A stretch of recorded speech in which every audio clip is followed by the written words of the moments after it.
All right, you guys, this your boy back at y'all with another one. Shouts out to the Lions Den basketball community. Give the video a like, hit the subscribe, ring the bell whenever I go live. That way you get those notifications. Also, subscribe to the Patreon.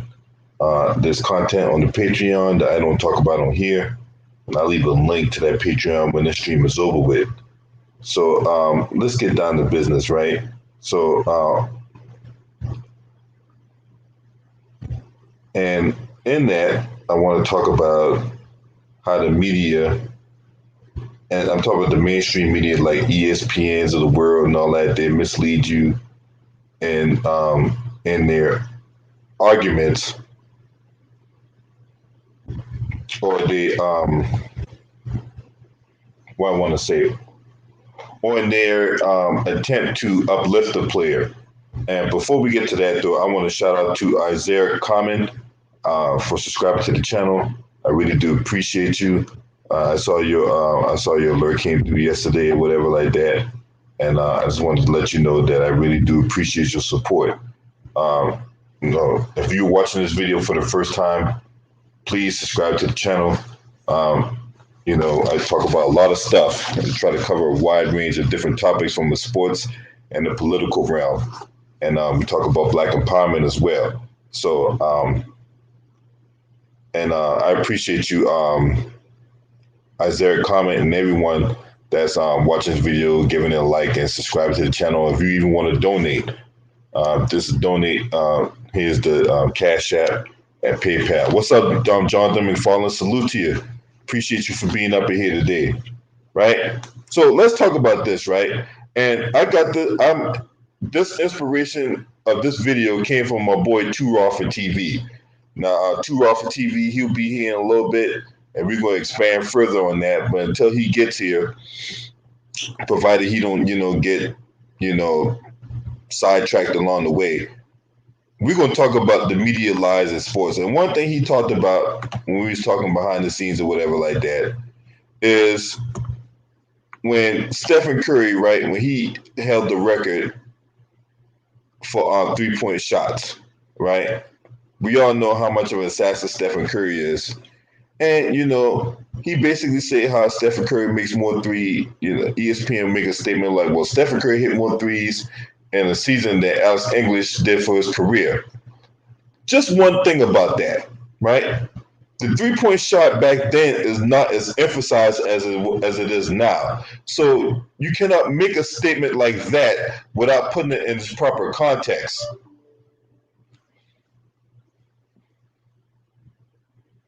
You cannot put a statement out like that without putting it in its proper context. And I hate when the media does that. They make and speaking of Too Raw, what's up, homie? Yeah. Wouldn't you like to know what's going on with you, man? You know what I'm saying? Hey, Too Raw, go ahead, click that link. You know what I'm saying? This link is only for Too Raw for TV. I ain't letting nobody else up in here. And it's only for Too Raw. That link is only for Too Raw for TV.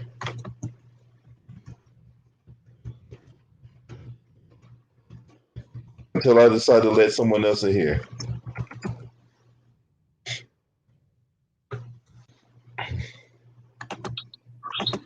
Yeah, man. I'm glad you up in here, homie. And when we talking about media lies in sports, man, we can go down the line. We can go down the many lists of examples of how the media mislead the general public and things like that. So, what's your take on this whole subject? I think it's probably the one of, I would say it's one of the top 2 or 3 problems that I have with the modern day media when it comes to sports is when they make these blanket factoids, these statements, they make these factoids without really putting it in its proper context. You know what I'm saying? Like you were talking about earlier with Steph Curry has made more threes this season than, Larry Bird made his entire, Curry's made more threes this one season than Bird made the first 9 years of his career. I mean, and we're having this argument who's a better shooter. Well, okay, but I could say this too, though. Like you said, the 3-point shot wasn't as emphasized back then, but also the league average for 3-point percentage is like 36% right now, and Curry is shooting about 43%, which is a lot higher than average. But when Bird was playing, the average 3-point percentage for a player was 28%, and he was shooting 40%. So that's much, much higher for his average. So you can make the argument that for his era, he dominated. He was an even better shooter, if you want to put it like that. But see, you know what I'm saying? They don't put things into context like that. They don't put it in context that, on average, you know, a team may have only taken 3 3-pointers in a game back in '85. As today, they take 35 3-point attempts per game. That's the things that irritate me. They don't put things in a proper perspective. They just make these blatant statements without giving context. You know, the modern sport has been closely linked to mass media, and as a central part of pop culture. You know, because that has a big part in what goes on in the media nowadays. Because the media is looking for its own set of entertainment values, because that's where you get the Stephen A. Smiths of the world, you get the Nick Wrights of the world. They bring all these talking heads on TV to make these talking points that to get you hooked on what they're talking about and to get you to talk about them. Because if you're talking about them, they're generating the ratings necessary to attract, when like the NBA, whenever their contract comes up for negotiations and the network really wants to push the NBA, right? You get these absurd numbers to where, you know, these leagues, whether it be the NBA, the NFL, Major League Baseball, hockey, even now soccer in the United States is starting to become very popular. These networks get in a massive bidding war to air the content of these sports, of the different types of sports. And you need the talking heads to really push the narrative, right? Whether it be, you know, whether it be a player hitting a certain milestone, or whether it be, you know, the final season of a great player, right? Or this team is chasing a championship, something to that effect, right? Mm-hmm. And the media tells that story. But what they do is this: they emphasize some spots and ignore other spots. They create new sports, they create new competitions. And if you don't believe me, right, create new sports and competition. And this is what they do, right? Remember, what's up, the man, boy? Salute to you, man. Appreciate you for being up in here. Remember too, Raw, let's talk about the NBA playoff formatting, right?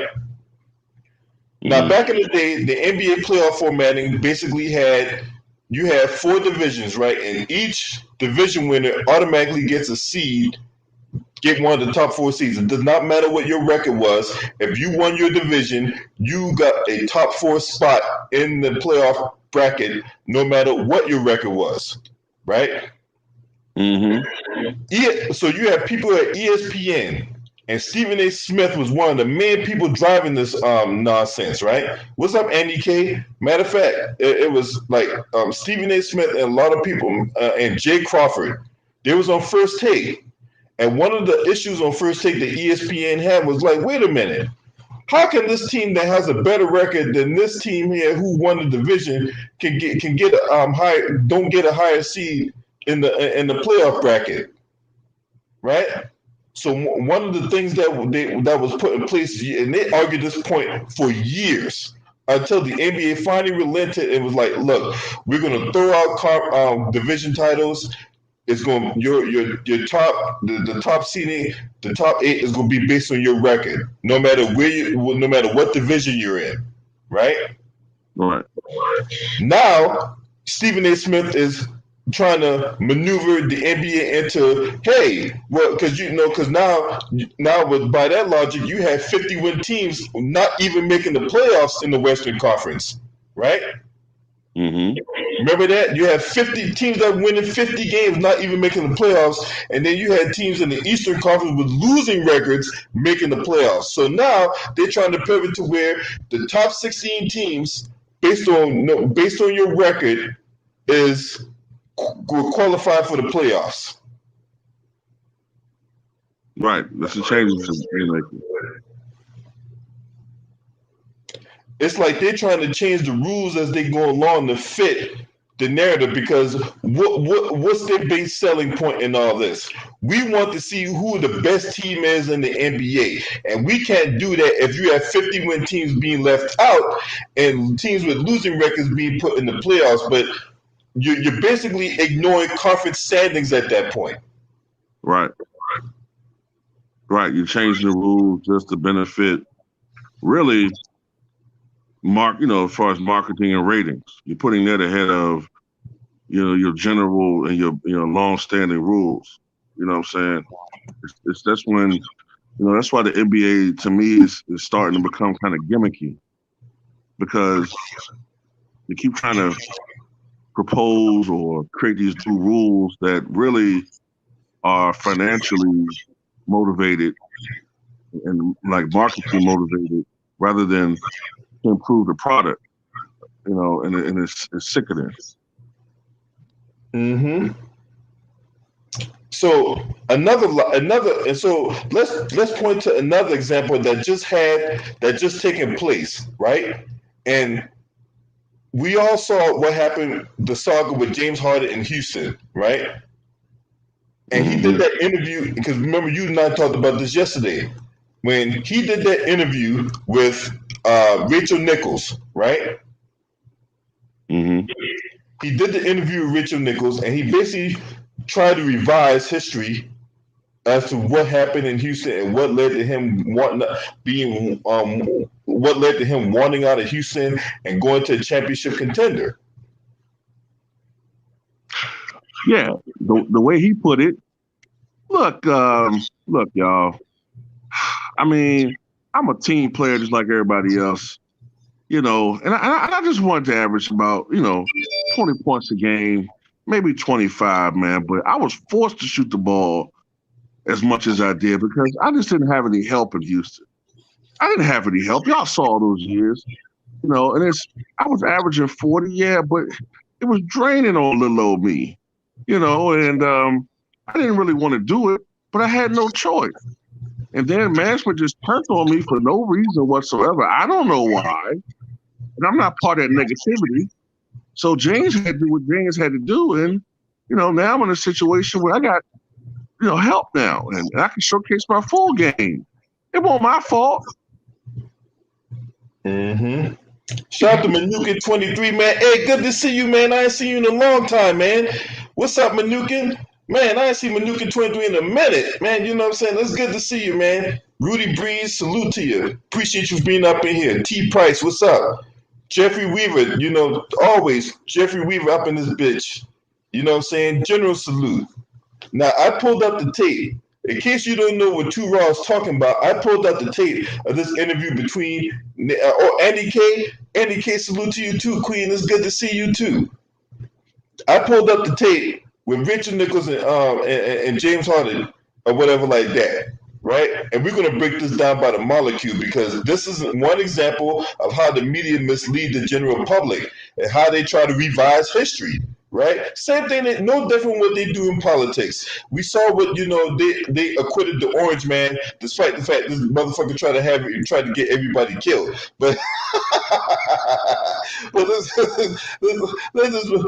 roll the tape. Sharing is caring, and James Harden is doing a bunch of that tonight. It has been almost exactly a month since you were traded to Brooklyn. You said when the deal was made that you wanted to lean into your skills as a playmaker. But I'm not sure that everyone believed you. You're not going to stand around and watch Kyrie and Kevin. It's like, I want the ball. How aware are you or were you at the time of that perception, and how do you think things have actually gone? There's always going to be some kind of negative perception on James, but, that's when you go out there and just, continue to prove people wrong. The situation that I was with in Houston, consistently, every single night having to get 40 points to give ourselves a chance to win for a long stint of years is draining. And so just to be able to have a skill set of guys that you can be a playmaker and you can, get guys involved and not have to necessarily worry about scoring each possession, it's a little bit relieving for me. All right, let's talk about this for a second. And shout out to Juanetta Thomas in the building, right? Now, let's talk about this. Let's break down what he said, because there's quite a few holes that he intentionally left in his story, right? Mm-hmm. Now, it was dawned on everybody that James Harden basically had the Houston Rockets by the Johnson. He did. If you really think about what happened, right? Because he pushed for Kevin McHale to get fired, right? Mm-hmm. He got Kevin McHale fired. He got Chris Paul traded from the because remember, I think it was that same year where Chris Paul got hurt, and no, that wasn't that year. That wasn't that year. But either way, he got Chris Paul traded. He got there Dwight Howard traded, and Dwight Howard was there before Chris Paul got there, right? Yep.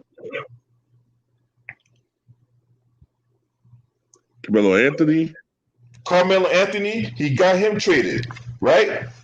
So all these players that came to the Houston Rockets, right, they helped James Harden, right?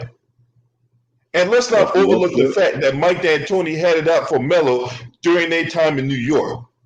Because when Melo was in Houston, Melo actually played great in the preseason, only for him to get benched for James Ennis in the regular season. And then Daryl Morey was like, well, he's just not working out for us after 10 games, and just cast him out by the wayside. Mike D'Antoni had it out for Melo during their time in New York.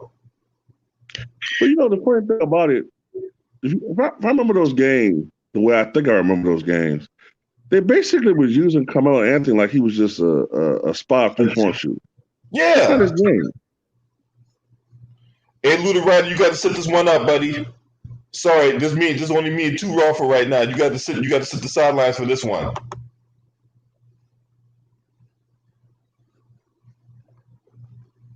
Go ahead, Two Raw. Yeah, he was just a spot shooter, man. He wasn't being used correctly. And it's like, I was surprised at the way that the media just prematurely just wrote his NBA obituary. Like, oh man, this guy's done, man. He doesn't play defense. He's not working out. He's just a shell of himself. He's only shooting blah blah blah blah blah percent from the field, and and da da da da da da da da da. There's always this narrative where, James Harden doesn't get enough help, when in reality, he's had a lot of help.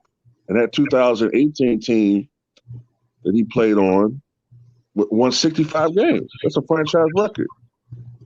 Yeah. By far. I think it's the only Rockets team ever to win 60 games, I think, if I'm not mistaken. So, and they should have won the title. But, I know they didn't have Chris Paul the last two games, but still. They have James Harden, the all-time, supposed best scorer, and he didn't show up in that game, as he normally doesn't do when they need him. Mm-hmm. So, he's had help. He's had a lot of help. Rudy Breeze, he called this out too. Look, he also forgets to mention that he pushed for the trade for Russell Westbrook. Right. So he's making it seem like he's been doing all this in spite of the organization, when in reality, he's probably had more power than everybody in the history of the NBA, with the possible exception of LeBron. Maybe even more so. Because it seemed like they was treating him like a fucking like he was a co-general manager. He basically had the Houston Rockets organization by the jockstrap. They moved how James Harden moved. When James Harden wanted something, he got it. Yep. So this whole notion that he had to go out there and do all this stuff by himself, like he didn't have any help, that can't be any more farther from the truth. Absolutely. And also, no, go ahead. No, I know what you're about to say. Go ahead. And I was also very unnerved by the fact that he referred to himself in the third person. Yep, did that. Yep. He like, well, you know, they're always coming after James. I'm like, what? James Evans? You know, James Evans a good time coming out there with the Bills? What are you talking about? Yeah, what are you talking about? Were you going after James Bond for, fucking his girl or some shit? What the fuck do you mean? Right. What James you talking about? What James you talking about? James Harden? Oh, that dude. Oh, so let's not forget the fact that dude, that same James Harden, right? Well, he had to go out there and get 40 every night because, that was exhausting. All right, well, considering that, and this evidence of why I debunked that, right? One, he's been in games where the Houston Rockets were on the right side of blowouts. Case in point, there was a game against the Atlanta Hawks, right? There was a game against the Atlanta Hawks where the Houston Rockets was up by 60, and this motherfucker was still in the game. Yep, I did a video about that game. I did a video about that game too. They were up by 60. This bastard was still in the fucking game. And got mad when Mike D'Antoni took him out. Yeah. Because he was probably going for 82. But he makes it seem like he wanted to go after Kobe Bryant for second all time. And all time scoring in the game. Right. And like you said, this game was an extreme blowout. Do you know that, I don't know for you guys who are younger, but I was telling LB this, like, back in the day, if you had if you still had your starters in a 25-point blowout, 30-point blowout for too long, they would try to fucking hurt you. Like if you try to drive the basket, the bigs would try to clothesline you because it's disrespectful to still have your starters in the game in a blowout. Let alone have one trying to get a record on you in a 50, 60-point blowout? Come on, man.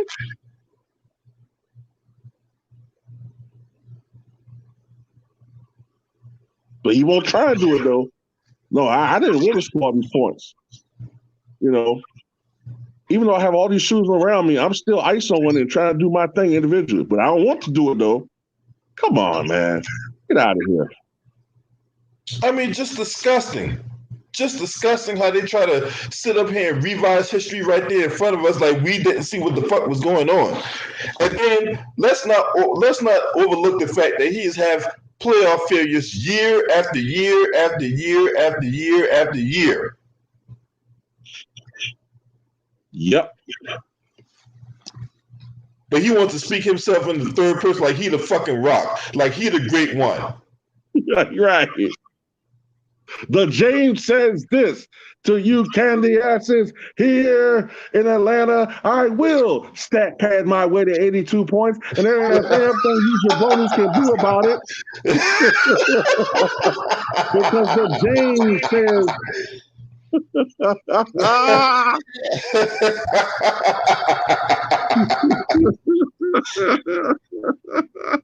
God, it's hilarious. Hell yeah. Yeah, man. And then I'm going to travel my way to the NBA championship. And there's two things you can do about it. Nothing and like it.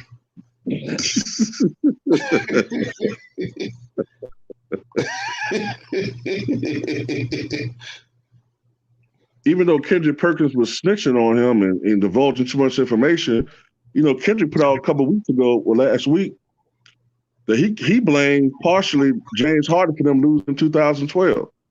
Yeah. He's saying, yeah, you remember that? Yeah, James Harden was partying and whatnot, going to strip clubs in Miami.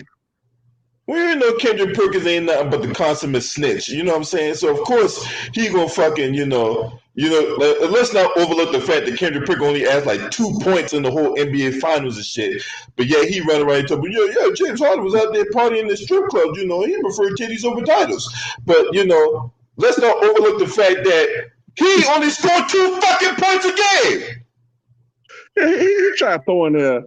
Yeah, I would, KD was doing his thing, Russ doing his thing. I had a couple of double-doubles. I said to myself, you lying motherfucker. I said, watch this one, and it's probably like 10 and 10, and the rest of them is 2 and 4s. That's exactly what it was. That game probably went overtime, too. That game probably went overtime. He barely got 10 rebounds. Oh, sorry. Fucking lying ass. Lying ass bastard. Yeah, right, lying ass.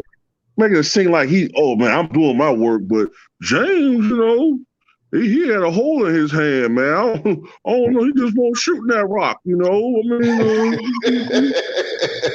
shut up, man. Yeah, you score right under the basket. You under the basket, you can't score, motherfucker. I'm like, hey, you right up there with goddamn, he right up there with goddamn Bill Russell, Bill Russell can't shoot the ball close. That's how he got all them 20-something rebounds. He rebounded his own fucking misses. Yeah. I got the ball there. Let me put it back up. Oh, shit, I missed again. Oh, shit, I missed again. Let me put it back up. Oh, shit, I missed again. Damn, Will, get the ball. Will, you got me together. Goddamn, Will. You got Bill Russell laughing and shit. Oh, damn. Yeah, y'all hit the That's like. how you shoot it. Yeah, man. No, that's what I tell people, smash the like, man. Hit the like button, you know what I'm saying? But yeah. Man, these media, and Rachel Nichols can't be any more disingenuous, considering that she told a blatant lie a couple years ago. And this is the lie that she told too, Raw. So remember when... So it was so the Washington Mystics made the WNBA Finals, right? Right. And this was the year that the Washington Mystics won the WNBA championship, right? Right. So they wanted to play their game at the Capital One Arena. Well, at the time it was called the Verizon Center, right? Now, back in the 90s, the original name was the MCI Center, right? It was the MCI Center. Yeah. So it got renamed multiple times, but now it's the Capital One Arena. So she tried to make it out to see. She tried to make it out to be like, well, they're doing construction at Capital One Arena, and so the Washington Mystics got to play their finals games at George Washington University, right? What really happened was Drake was holding a concert at that arena that night, right?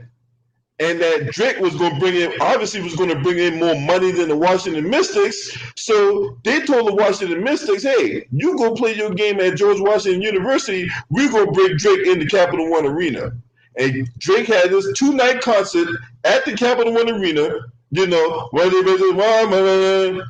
on some DMX shit, right? Singing that to the cows come home, right? I'm doing me. And they're like, hey,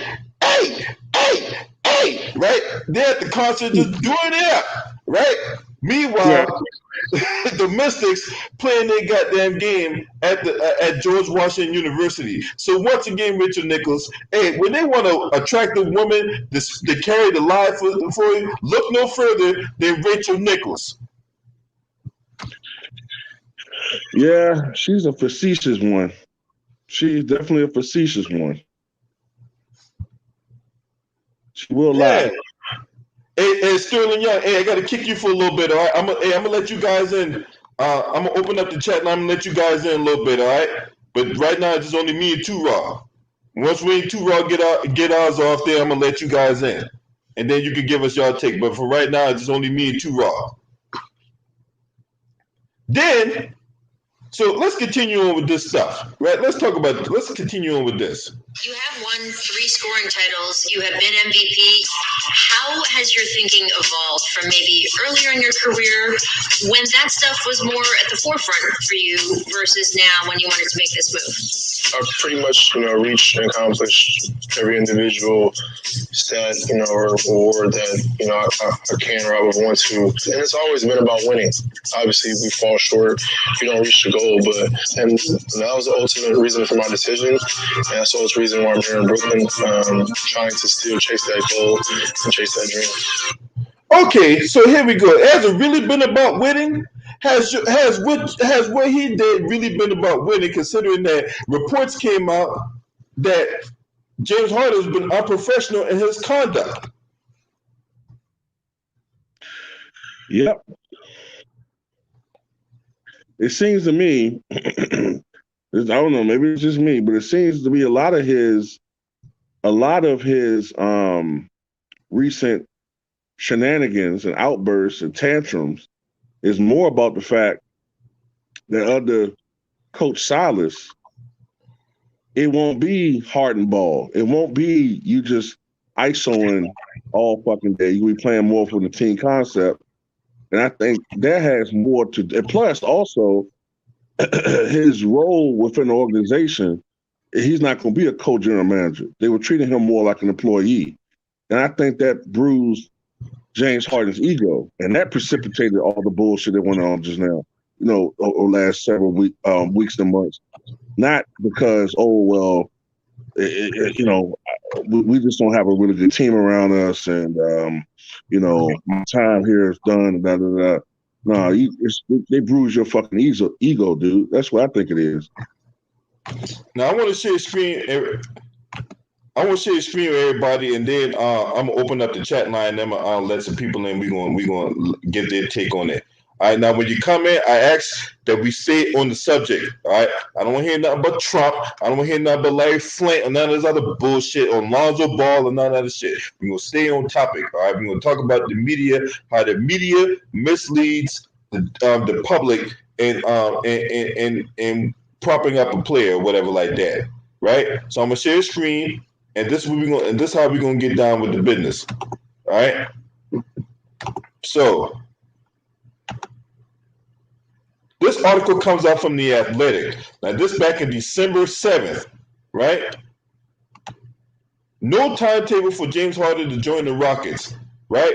But, because remember, what were they talking? What was going on there? Too Raw. That motherfucker was out there partying like a rock star. Right. That was during the preseason, right? When he coming in all fat and shit. Yeah.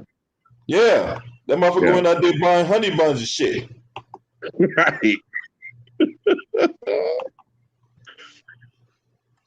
Rockstar lifestyle might not make it.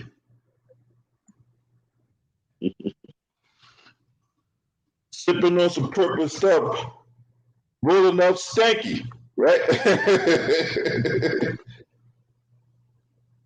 Remember that shit?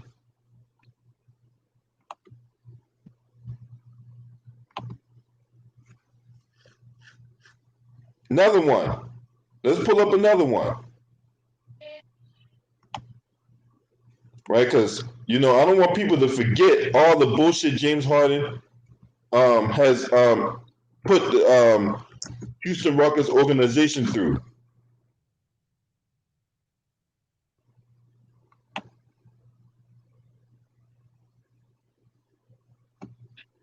And they talked about this eloquently. What's up, Polo? They talked about this eloquently on the Athletic. That's one of my favorite sources of whenever I want to look at something about whoever, right? Signs of tension between James Harden and Rockets teammates early on, right? Houston Rockets prepare to open this regular season. They do so under a cloud of uncertainty with the face of the franchise. The Rockets do not plan to simply give away James Harden, who has made clear that he prefers a trade to a contender. The dynamics of the standoff will breed tension as the season tips off, and there have been signs in recent days that the press already began to reveal itself. He reported to training camp 1 week late, with the intention of keeping things professional with the team, despite his preference to be on the contender elsewhere, but the environment has gotten tense around the team in recent days. As long as Harden remains on the roster, there'll be a great level of scrutiny around the team. All eyes will be on the Rockets, and every move made by Harden will be dissected and interpreted under the context of his desire to go elsewhere. The Athletic has learned that Harden has made multiple verbal confrontations with teammates in practices, and in one instance threw a basketball at a teammate. Jae'Sean Tate had a heated exchange during practice. It was coming in and Harden throwing the ball in Tate's direction. The ball did not hit him, but interactions like this between teammates during practice can be part of a normal competitive environment, except though Harden is known by those in the organization as laid back and calm. So if this guy was known in the organization as laid back and calm, why would he throw a ball at a teammate? Intentional antagonization. Like it sounds to me like he was. It sounds almost like he was trying everything he could to force that trade. He wanted. He was the aggressor in this situation. He wanted out. Mm-hmm. But this how the media tries to this how ESPN tries to revise history and try to put James Harden on this rehabilitation program or this repackaging program. Now I put the link in the chat room. If anybody want to come in, this is your time to come in. But this is just one of many examples of how the same media that put out this information about this individual be the same type of media that will try to put this guy on a rehabilitation program. And not to bring up another player, but I just want to make this point. There's another player who's a former team. I'm not going to say his name, but another player is a former teammate of LeBron. They put out the exact opposite type of perspective on him if you do something similar. You know what I'm saying? Yeah. You know what I'm talking about? Yeah. Yeah. Yeah. Also, remember, in the midst of the pandemic, James Harden out there partying like a rock star, not wearing a mask, not socially distancing or whatnot. Yep. You know what I'm saying? He over there chasing rappers like how groupies chase NBA players. Yep. So what are we really trying to do here? What's up?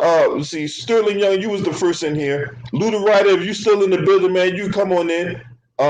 Sterling Young, so you was first in here. What you got on all this? About the media lying to the public all the time?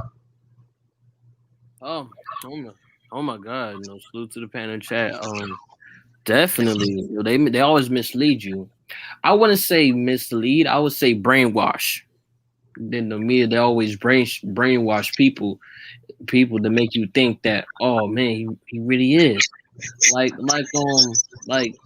media, like guys like White, right, Shannon Sharp, they'll make you say that Bron's better than these NBA legends, which is not true. And then now you see people watching it, make people be like, damn, like he probably is. And that's how that's how people get brainwashed and get confused about it. Because my thing was, I don't watch stuff like that. If I find if for me is said it, I go find sources on my own. If I go find out on the websites, Instagram, or what Twitter, what the players said, and if the players confirmed it, then I will believe it. But me, I'm not a guy that's gonna listen to the media because 9 out of 10 media lies a lot to get the people's attention. So I don't really. I say brainwash. But unfortunately, people like you and me, all of us, we're in the minority. we're in a small minority, and most people are too lazy to do what you just did or what you do. Most people really do take what these guys say, especially younger people, who are a lot more impressionable. They take what these people say as fact, as authority, and that's where the danger lies. You know, as far as like being miseducated and being misleaded. Shout out to my boy J Dog in the building, man. Y'all go subscribe to J Dog FBA.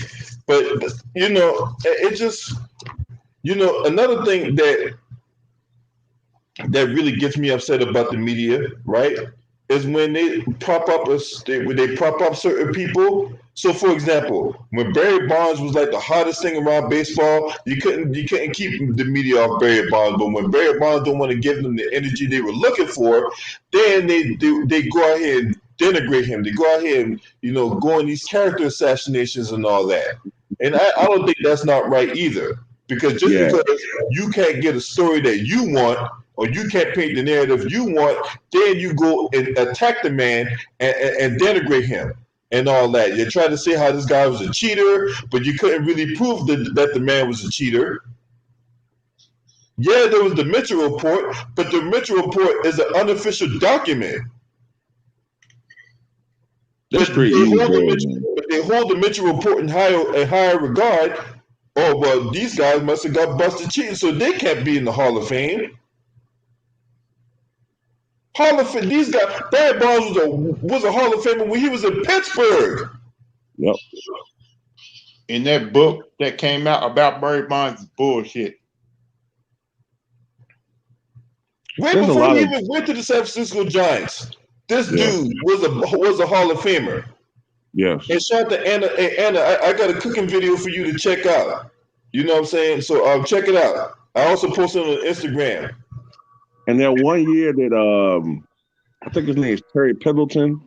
That one year that Terry Pendleton, Atlanta Braves won MVP, it should have went to Barry Bonds that year. Yeah, Barry Bonds should have 8 MVPs, man. 8 MVPs. Maybe 9 if too raw. Yeah, some other years about 9 or 10. Yeah, some other years he should have had it too. They got issues with giving the same guy an MVP like every year in baseball, in basketball, and football. Because the same guy can put up great numbers every year in any sport, but they don't want to seem like they being biased by giving the same guy the MVP every year. Now let's talk about another. I'm sorry. Go ahead, Tua. What were you about to say? No. I was just gonna say I also get irritated at the lie that they tell where he gained 35 pounds of muscle in 1 year, which is an absolute lie. Right. I was just about to say that. When he first, let me just say this right quick, LB. When he first was a rookie, he was 176. For most of the 80s, he was 185. Then from the 90s, he went from 190, 195, 200. And by the time Mark McGwire and Sammy Sosa was doing what they was doing, he was already 215 then. Okay? Then by 2001, he was 228. So it wasn't like he just gained all this weight all at once. He gradually got bigger because of age and also because he was weightlifting and doing all these things to strengthen himself. So, you know what I'm saying? Like, it's a lie. All that stuff is a lie, man. Yeah, that was a huge lie. And yeah, man, that was just crazy, man. So T Price, what you got on this? You was in here also. So what's your take on the media putting us on this rehabilitation program when it comes to these athletes?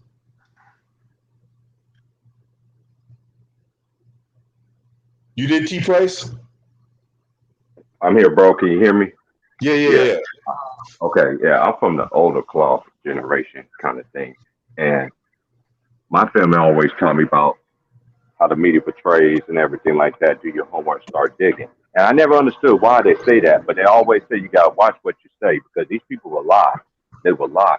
Because I have people used to, like for instance, Tom Brady, for instance, he just won the Super Bowl, yada, yada, yada. And this man is known to be a professional cheater, but you got him as a GOAT.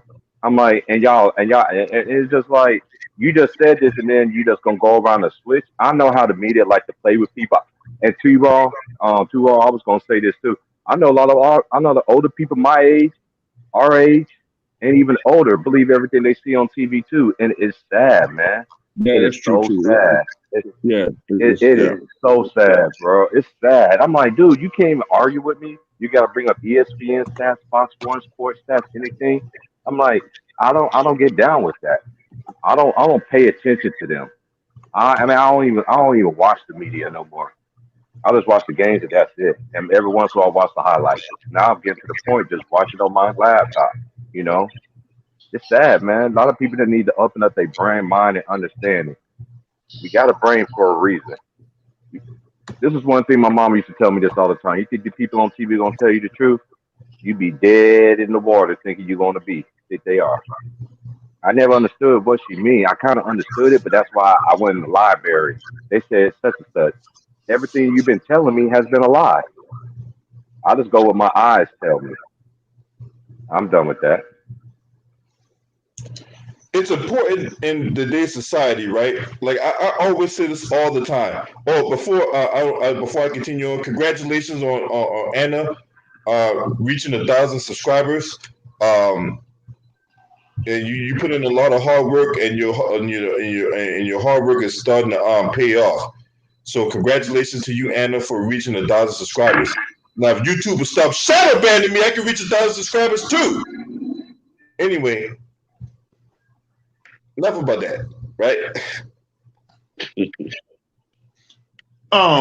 Too Raw, can I ask you something? Yeah. Do you think the media plays the way the games are being called now? Do they influence the way the game is called? Yeah. No, they don't. I can answer that too, Raw. Right. So the media don't. They don't have an influence on how the game gets called, but they do have an influence on how the rules gets changed. And what I did, and right before you came in, I alluded to the fact that I used the NBA playoff format, for example, right? So the NBA, for a while, used, hey, we got these divisions. If you're the division champion, you automatically get a top 4 seed in your conference, no matter what your record is, right? But people at ESPN had a problem with that. They had a problem with that. You had teams with better records not getting the automatic top 4 seeds, and they basically was pushing this narrative for years that, hey, we need to go to a top 8. We need to go to top 8 seed in each conference. But the problem with that was you had teams in the Western Conference winning 50 games and they're not even making the playoffs. So now they come back and say, well, man, look, don't come here and talk about that. All right, I don't want to talk about that. Don't come here and talk about that. All right, please respect the title in the chat room. All right, do not come here and try to change up the topic. Now, It just to me that so the NBA, when the NBA was so ESPN pushed this thing, we need to have a top 8. So ESPN was like, well, we got teams that's winning 50 games and not even making the playoffs. So now they're trying to say, well, we need to go ahead and make it a top 16. So top 16 based on whatever record you have, and then we can really see who the best team in the NBA is. And we're still going to get the best matchup. Stephen A. Smith was pushing that thing for years, and I wouldn't be surprised at the next time. Hold on. The next time they come up with the collective bargaining agreement, or next time they push for the networks to carry these games and all that, which would be like in 2028, that is going to be at the forefront. I'm telling you right what's going to happen. Now, what you about to say, Lou the Writer? Yeah, I'm about to agree with you, LB. I got bad feeling we're going to see NBA Finals like the Clippers versus the Lakers. Instead of seeing, and you're going to see the best 16 teams, and you're going to see teams in the best 16 who don't deserve to be there. And you're going to see, you might end up seeing NBA Finals where you have the Brooklyn Nets versus the New York Knicks. And I don't know how I feel about that. They're trying to do it like college. And with that 16, they be pushing that narrative. I know, LB, man, you be in my mind, bro. I was just thinking that. I was like, I mean, I remember he was on First Take pushing it. I was pushing it. I think we should do this to NBA. I'm like, what? That don't even make sense. So what if at that, it just like piggyback what he said during that time of the era, the West was dominant. The West, man, we had 50 team winning team in the West, and they even was even touching the playoff. As in the Eastern Conference, you had two, at least one or two. I can remember even since I was little. There's always a one team that was under 500 always made the playoffs. Yep. It's just crazy, man. I hope that don't happen, but that's what they push it for. I won't be surprised that happen either. They like to dress it up, make it seem like it's real nice, but it really is not. And plus, the reason I asked that question is because I'll be watching games. Then next day, I know I'll be seeing the media complain about all the bad calls. Then they have another game. Then the same calls they got the game before. They ain't gonna call it again in the next game. I watch. Now, going back to that, right? I'm gonna piggyback on what you just talked about, Lou the Writer. Now, for everyone that's on this panel, for everyone that's watching this video right now, right? You remember when the NBA, y'all remember when the NBA never had a such thing as a 2-minute report or the last 2 minutes? Mm-hmm. There was a period of time where you didn't have that. Yeah, there was, and I think another thing too, you have social media now, you have all this expanded media coverage and all that, so everybody's trying to get ahead of the story. Now you got these debate shows all over TV, right? Whether it be Undisputed, First Take, or what have you, right? Mm-hmm. So these, and then you got First Things First, and you got whatever, right? What shows on TV? Go ahead. If there was a controversial type play, they would talk about it. They would talk about it for a couple of days or so, and then eventually they would come out to where we need more transparency in the NBA, and we need more transparency in sports. That would prompt, and they were pushing that for years about we need more transparency in sports, and referees need to be held more accountable, and this thing and the next thing, right? And what they do, the NBA comes out with the last 2-minute report. Now we know that the referee botched the call, whether intentional or unintentional. He's going to get suspended. He's going to get dock pay. He's going to be prevented from calling games in the regular season, because I don't know if y'all are aware of this or not. These referees that's officiating these games, they get graded during the regular. They do. Like they in school and shit. Yeah. Yeah. Yeah, they get graded like they were in school and shit. They get graded. They get so many points for a correct call. They lose so many points for a missed call or a bad call or whatever like that. And these points are tallied up at the end of the regular season. And those officials who they think are the best official in the regular season, they get to go to the postseason. They get to go to the playoff games. And then in the playoffs, they go through the same process. All these officials that went through the playoffs, they're going to go through the same process, right? Until you get to the championship, whether it be the NBA Finals, the Super Bowl, the World Series, or the Stanley Cup. And those officials, who they think is the best officials, will be the official party, will be the referees and sideline judges and all that for the Super Bowl or the World Series or the NBA Finals or what have you. Am I lying or am I hitting it? You're not lying. LB, you right, bro. A lot of people don't know that though, and a lot of people don't understand that. They're like, how these people get chosen for stuff like that and all this out there. Man, you got to start digging. They give you this information is free. It's no excuse not to look up information, man.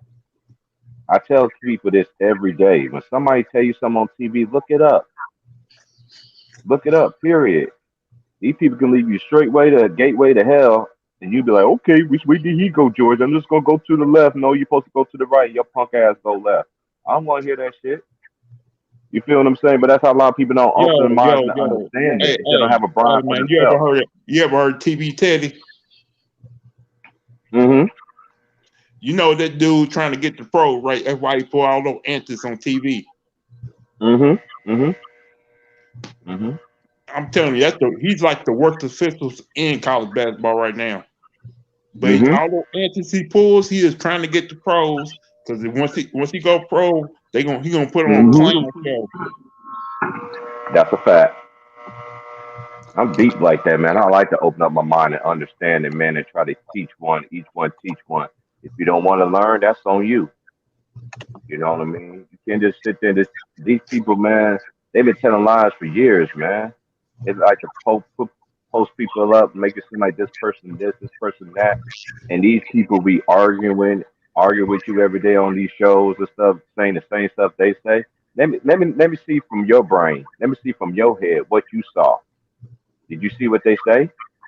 It's just another thing too. Where I have me dying with that Kendra Person impersonation. But you had me dying, man. You been, hey, man, because it's just like that's the only time I seen him being real like that. I know about Kendrick Perkins. Okay, he was with SoCal McDonald's All American. I don't see how in the world he was. That's how you know politics is in the sports. It's been in everything. You know, then you go to the NBA. You go to the NBA and you shit the joint up. Maybe he won the award for most chicken nuggets eaten within a 10-minute span. I don't know. No, yeah, this one, like if I don't like the people that threats and stuff. Like if people bring like people from real antlers, like people who've been experienced with a championship, been all-star, been great.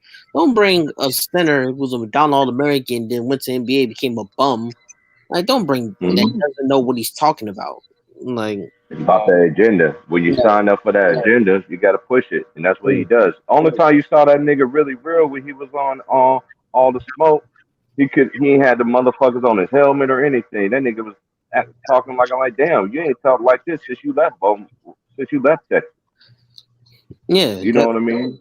It's crazy, man. Keep the same, as we always say, man. Keep the same energy. But I try to tell anybody that listen. But you gotta look at it this way. They don't like the certain media of people who speak the truth about things when it comes to sports. Right? They don't like that shit. You out of a job. Is that simple? You're out of a job. They did that to Gary Payton in the NBA, and they did that to what's his face? He was an analyst. He didn't last long.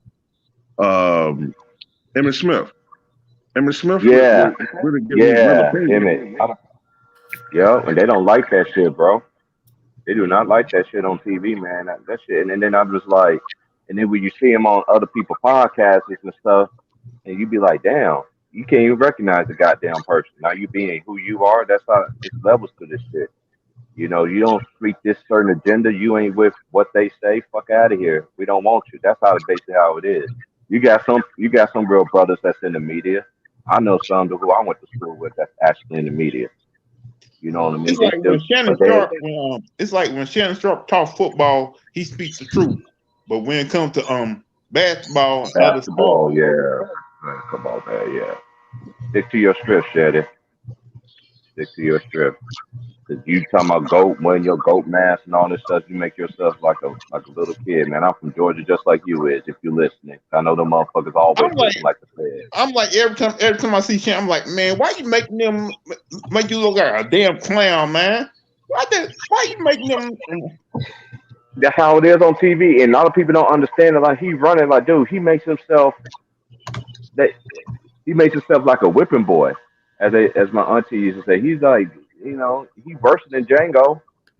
You know what I'm saying? You acting like you really shining and clowning. You really like a goddamn clown. Like he need Homie the Clown to hit him on the mother. I wish Homie the Clown was still around so he can knock these motherfucking heads back in the center. In today's climate, you know, that kind of stuff is. That kind of stuff. They were bashed. Not only that, not only brainwashed. The sports media will bash the players. They will bash some of these players.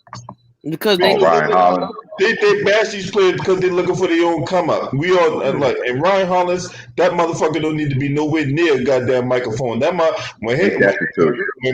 Ryan Hollins touch a microphone, his mouth needs to be on fire, like he allergic to the shit. You know what I'm saying?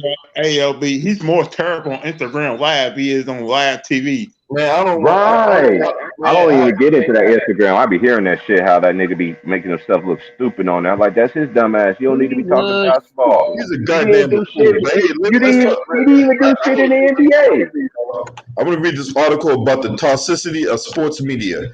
And this person here, this article came out 2 years ago, right? What many sports personalities and journalists have been doing wrong lately. So, you know, he goes on to talk about how he likes debate shows like Undisputed and First Take less, because the athletes' relationship with the media are more volatile.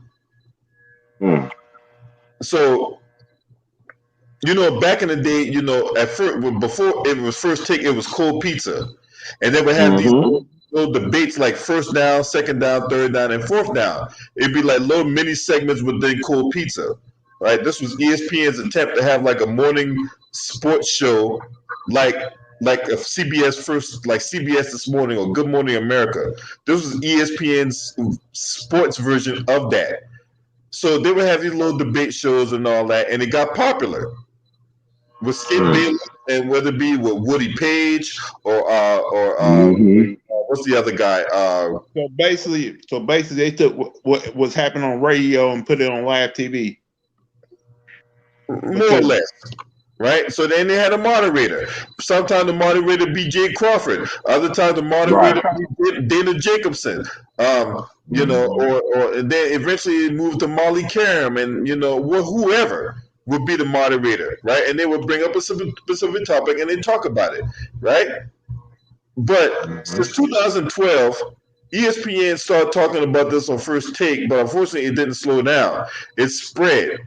Sports media has become more toxic, and it isn't useful what it could be, which is more facts and less dramatics, right? But instead, you get more dramatic and less facts, because, and the reason why I said that is because I remember one time there was a segment involving Kobe Bryant, right? And Max Kellerman was the consummate Kobe Bryant hater, right? Now, Max Kellerman tried to frame this thing into, well, the 2011 and 2012 season. Now, remember, that was a strike-shortened season. They only played like 58 games that year. No, I take that back. He played like 66 games. I think it was the 2011, 2012 season, or it was the 2010, 2011 season. I can't remember which one it was. You talking about the year where they lost to Dallas when they got swept? No, hold on. I think it was 2011-12, I think. Yeah, that's what it was, right? 2011, 2012 season. They only played 66 games because of the collective bargaining agreement beef, right? Now, Max Kellerman tried to in one of his talking points, Max Kellerman tried to frame it as, well, Kobe Bryant only played 58 games in the 2011-2012 season. Considering they only played 66, playing the 58 games was really good. Yeah, but you leave that out. Disrespect they get that guy, it blows my mind. Yeah, but what I say about Max Kellerman, I say a two-face. Because one he give you good praise, and then all of a sudden he just stab you in the back and just talk trash about you. Because it was once I thought he was admiring Kobe. He's like, yeah, Kobe's good. And next you know, all of a sudden he just goes stupid. They should have kept Matt Kellerman on boxing, because that was his sport. He was always doing. They should have kept him on that. I don't know shit about boxing either. Man, he was shitting. He was shitting on my boy Kobe and with Max Kellerman when they used to host a radio station in L.A. Low key, I used to like, man, you are so disrespectful, and then you want to give your little fake ass, apology, talking about your condolences and shit like that. Not only Kobe, But Tom Brady, he's Of two-faced course. Brady. He said Eli Manning had a better playoff run than Tom Brady. Yeah, I wouldn't agree with that. I don't agree with that, but okay. I don't disagree with that one right there either. But yeah, Like, just keeping it real. Like, come on, he won the 7 championships. So this, Man, he always had an easy ride though. He played in a weak ass AFC. Of course, he was gonna get there. It's just some shit just writing on the walls. That's my auntie always tell me every day. They tell you writing on the walls. Are you gonna figure out what the writing on the walls, or are you gonna still fall for this fucker? I'm not falling for that shit.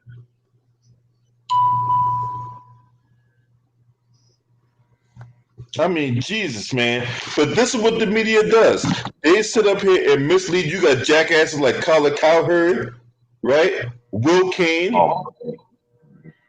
Ryan Hollins, who just a fucking goofball. I mean, you know, I just want to say this, Ryan Hollins. What exactly are you good at?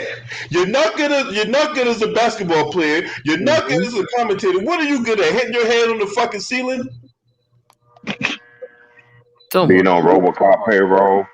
I remember when Shaq walked off on the stage. I thought Shaq was gonna punch that dude, man. No, we all wanted to punch him. We all wanted to punch him for saying. Man, when he said that foul ass shit, man. We all wanted to punch that man for making ridiculous. His first performance, he wet the bed so bad. I'm like, dude, you might as well don't even do that shit no more in your life, nigga. Don't even do that shit no more. But they still pushing this dude on there, and people be dumb enough to listen to that dude. Like, man, not me. I seen his game. He ain't do nothing.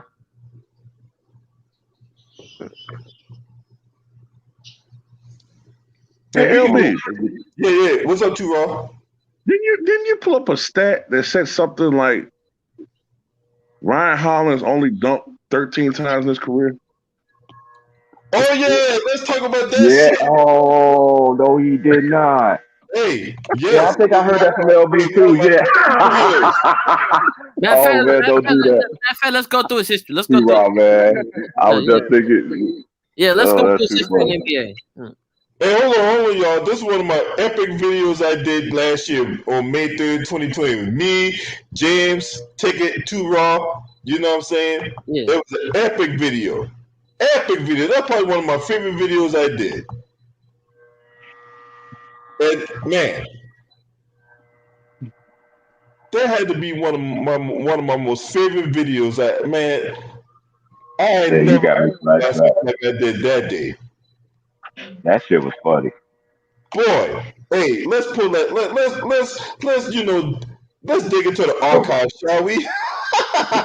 Let's go down memory lane, shall we, fellas? Let's go down memory lane about Ryan Hollins.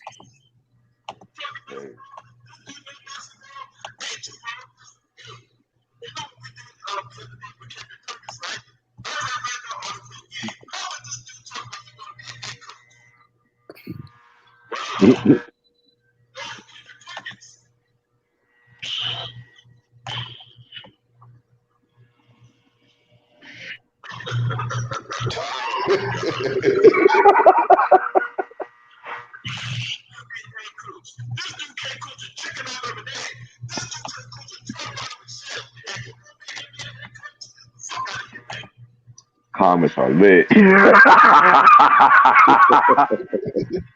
I can still read that shit. That shit had me dying right now.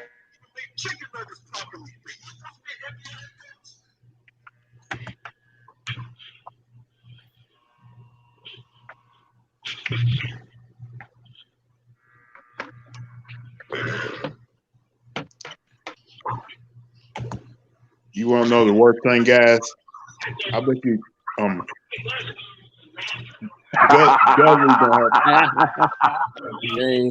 comments had me dying, man. I'm telling you, that shit, man. I remember that day like it was yesterday. I ain't saying that there either. I remember just reading that shit. That shit had me dying. He's a scrub, definitely.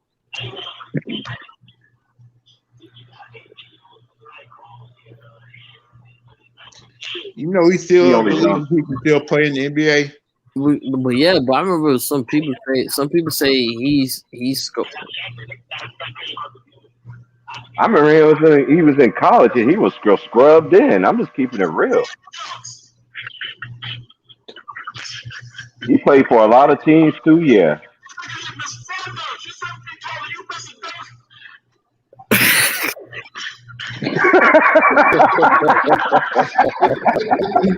he missed the Yeah.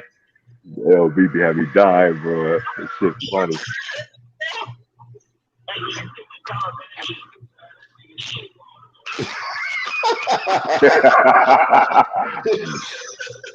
That nigga James.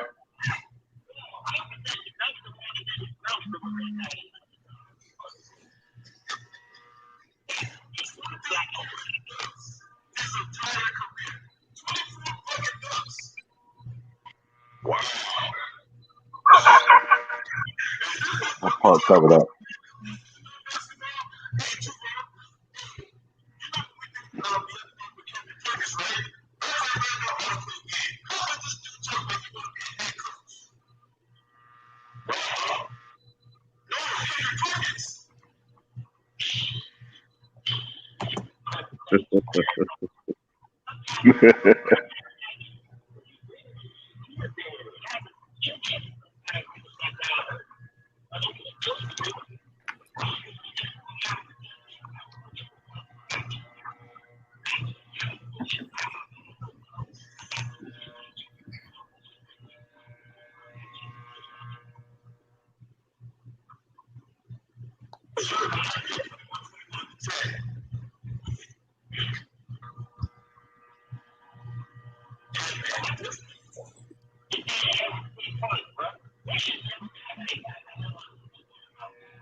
that nigga James is going in too, boy.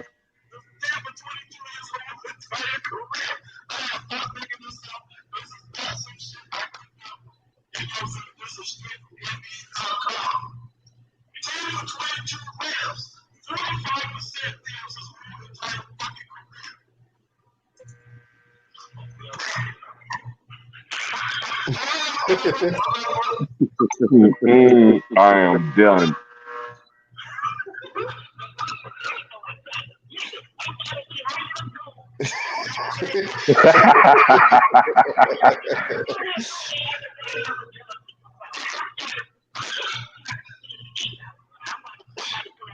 That nigga Jay-Z sound like my boy Seat Meter from from from the Boondocks where you can get in it. That's the homie though.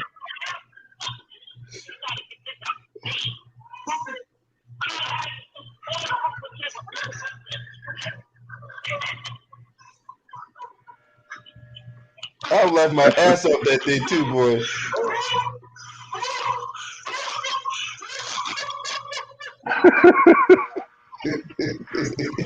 Man. Brian Hollins even got 500 points in his career.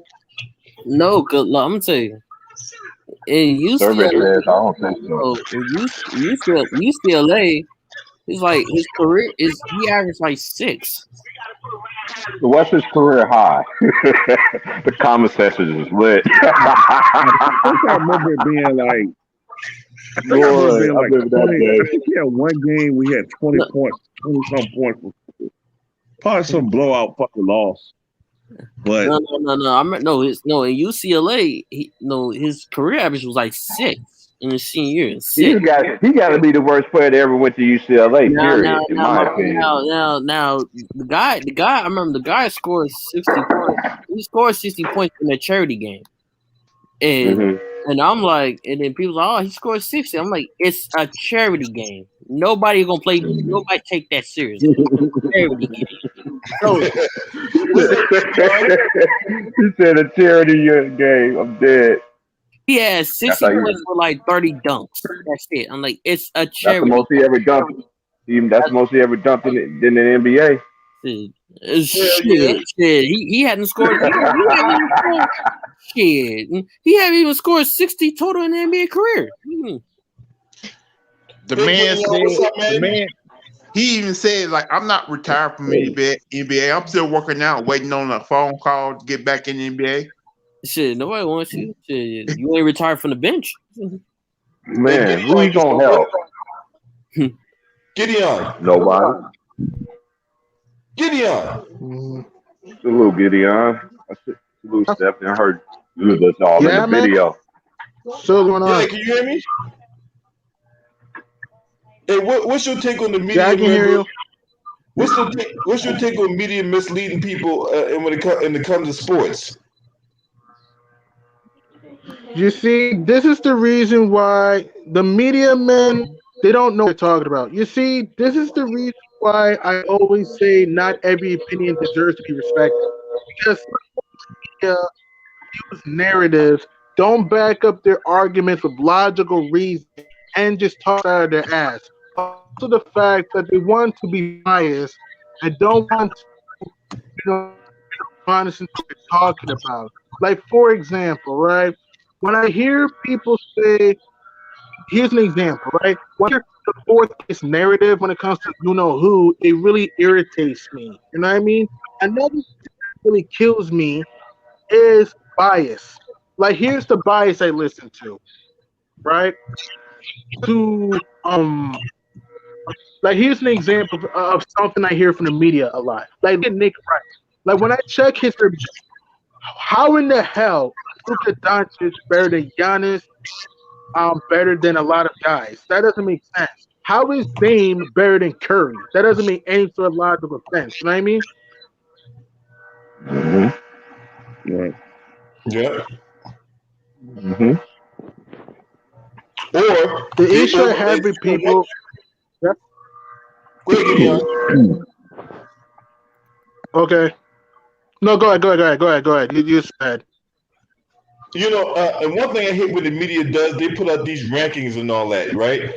ESPN like to put out their little top 100 rankings about before the NBA season start, and they got players that hadn't even dribbled the basketball yet, rated above perennial all-stars. Remember that year when Kobe Bryant was ranked 93rd? Oh my God! I was just about to say that shit. And then Skip Bayless was trying to defend that shit. Well, actually, he is, because the analytics actually say, I got the stats right here. You want to know what, man? Nobody listens to you. Damn analytics. Analytics is bullshit.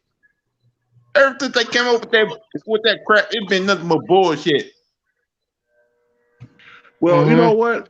And as that my thing is, when do they want to follow analytics and when do they not? Because if you look at analytics, Giannis should be considered the best player in the league, right? If you look at PR, but don't they always just say that it has flaws and all that?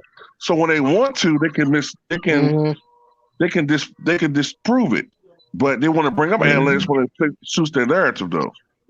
Shout out to my boy. They want people bringing in the argument. Good to see you, man. Right. Hey, Craig J, you remember this video? Hey, this is another video me and 2 Raw did last year. ESPN top 74 players of all time list. The good, the bad, and the ugly, right? So I'm gonna play this clip for those of you that haven't seen it.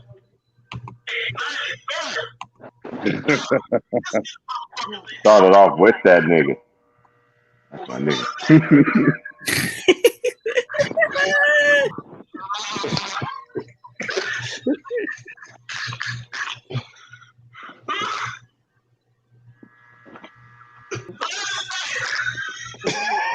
That nigga laughing so hard.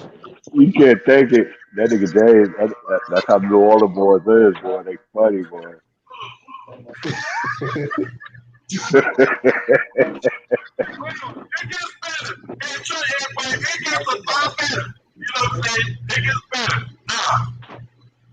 Let's go do. I'm going to tell you. I'm going to give you some kind of the crappy ass motherfuckers they had listening to Buffalo Friday.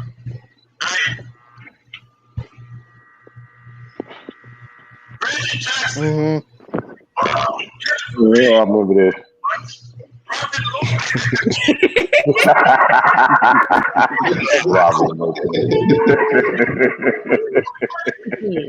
I was like, Robert, get a free. Right? Reggie Jackson. Tony Gibson.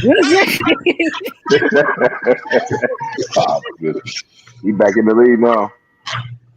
Monte Ellis. Tyree Evans. He can't fucking stay out there to save his goddamn life. Drew Holiday. Tobias Harris. Jaleel Okafor.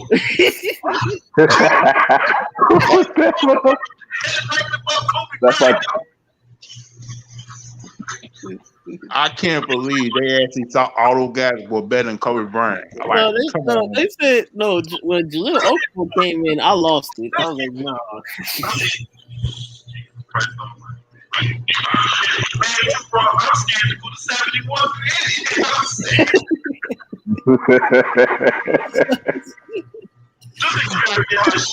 Thomas is lit.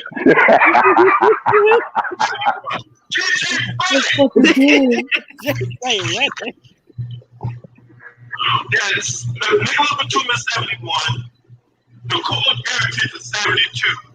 JJ Redick is 73. DJ Barrera, oh my God. Oh my goodness. Nerlens Noel. Michael Kidd Gilchrist. These are the ones that about Kobe Bryant. Timothy Blanco. Walker. Harrison Barnes. You got Harrison. See, I'm stuck right there. I'm stuck right there.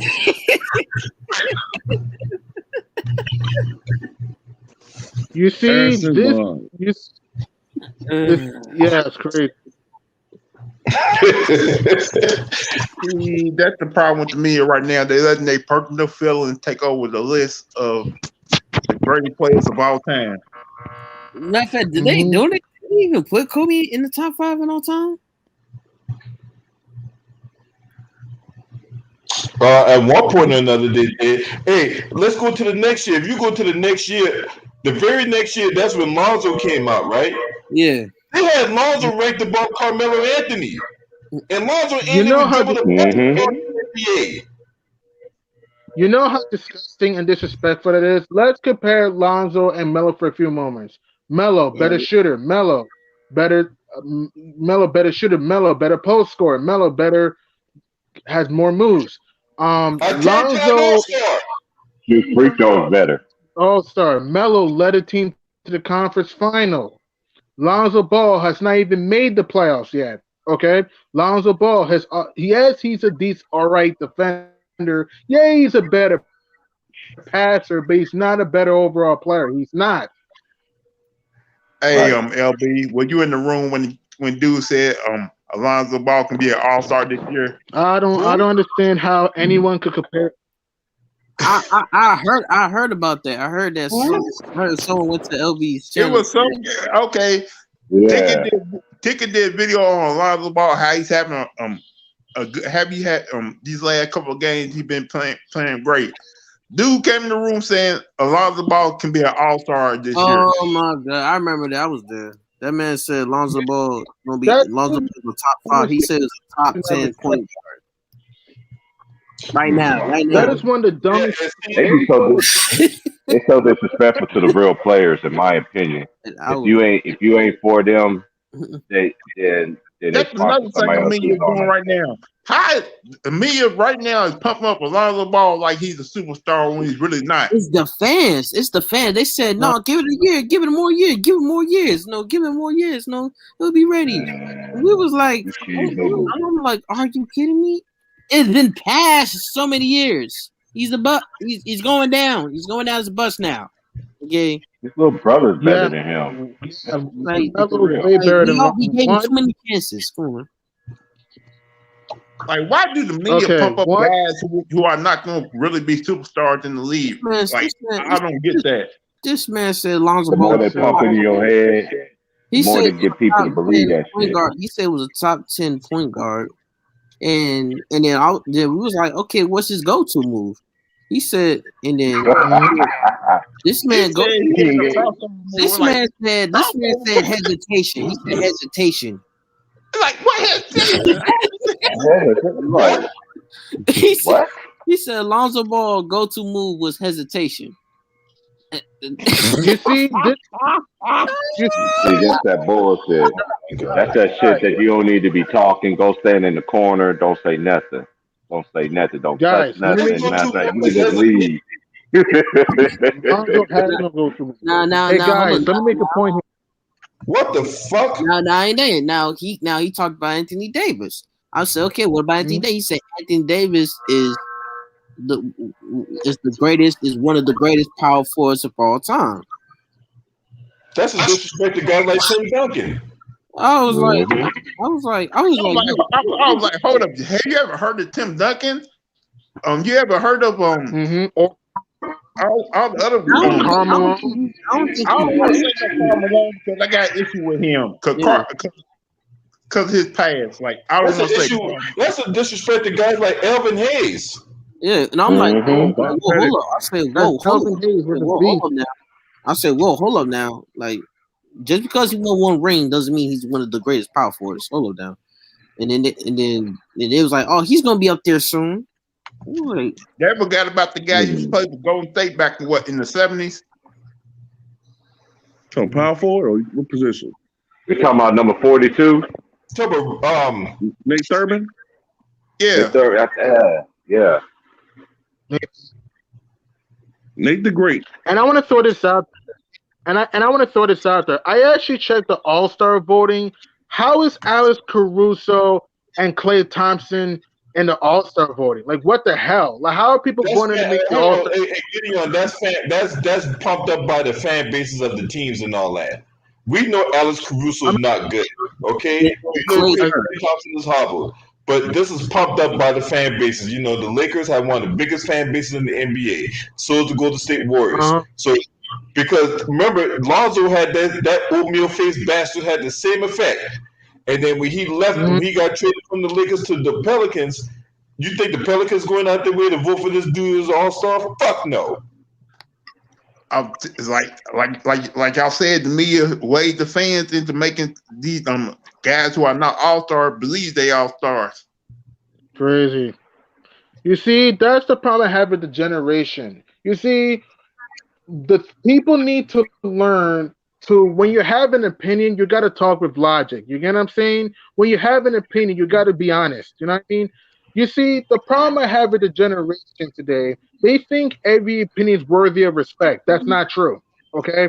Not every opinion is worthy of respect. Not every opinion is worthy of not being criticized. I always tell people, talk with sense. Be honest. Back your opinion with logic, facts, data, research. You know what I mean? Be honest with what you're talking about, you know? I agree with that. Totally agree. Yeah, I agree. Hell, we got in an argument last night over Steph Curry.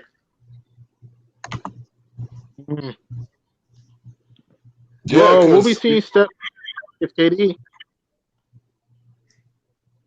What about Stephen Curry?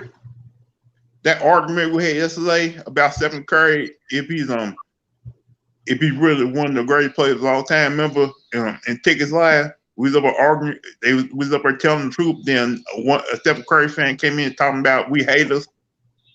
Well, when you say one of the greatest players of all time, okay, wait. Let me ask you this: what do you mean? Like, what ranking? Like,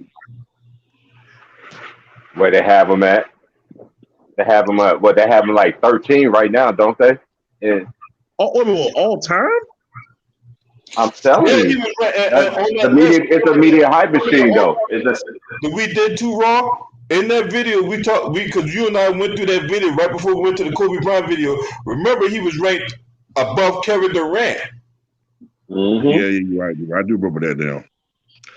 I remember That that. was crazy. Yeah, that's way too high. That's way too high. That's way. And you know what? Too raw, LB. It's too disrespectful, man. That what kills me in the inside.